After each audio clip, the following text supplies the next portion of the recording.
Ces Soudanais ne veulent pas revenir en arrière.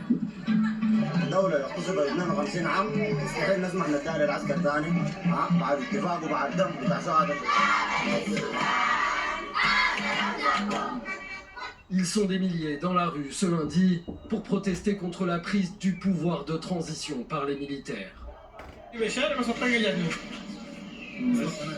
Dans cet hôpital, les blessés se succèdent.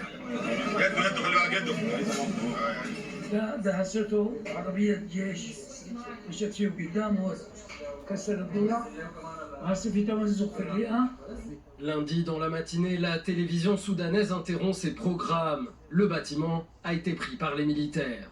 Le général Al-Bourhan, chef de la transition au Soudan, annonce l'arrestation de la quasi-totalité des dirigeants civils du gouvernement, dont le Premier ministre Abdallah Hamdouk.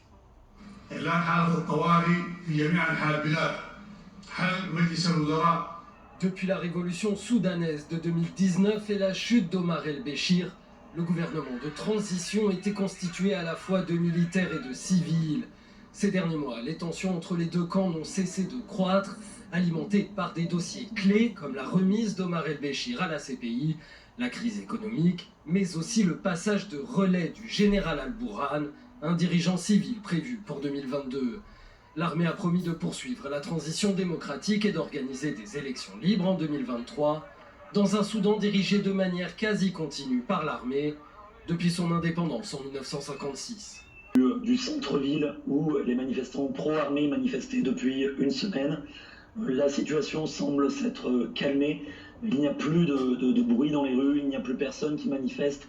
Les pro-militaires se sont calmés alors qu'on les a vus dans les rues toute la journée, armés avec des bâtons, certains tiraient dans les airs pour célébrer leur victoire. Du côté des pro-gouvernement, il y a toujours des milliers de personnes dans les rues de Khartoum, notamment au niveau du quartier général de l'armée, qui clament leur volonté de voir la démocratie s'appliquer, de voir le gouvernement civil rester au pouvoir et qui refusent l'arrivée des militaires, refusent de retomber dans une dictature militaire après 29 ans du pouvoir d'Omar el-Béchir. Mais voilà, ces manifestants qui sont plutôt pacifiques, eh bien, ils sont réprimés par l'armée. L'armée qui a ouvert le feu à plusieurs reprises aujourd'hui. Et selon mes contacts médecins, eh bien, au moins 80 personnes auraient été blessées par balle et au moins 3 personnes auraient été tuées.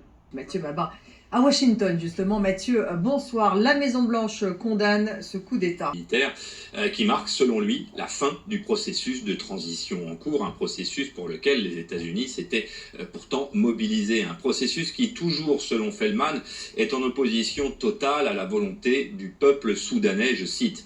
Joe Biden, de son côté, a mis un peu plus de temps à réagir, il était en vol à bord de Air Force One, mais a néanmoins validé un communiqué par l'intermédiaire de sa porte-parole, un communiqué qui condamne lui le coup d'État et qui enjoint les militaires à libérer les dirigeants civils interpellés par les hommes du général Abdel Fattah al-Bourhan. Rappelons enfin que dès son entrée en fonction, le président américain avait considéré comme prioritaire le dossier soudanais et appuyé de tout son poids diplomatique la constitution d'un régime de transition composé de civils et de militaires. De son côté, Anthony Blinken, le chef de la diplomatie américaine, a validé la constitution d'une salle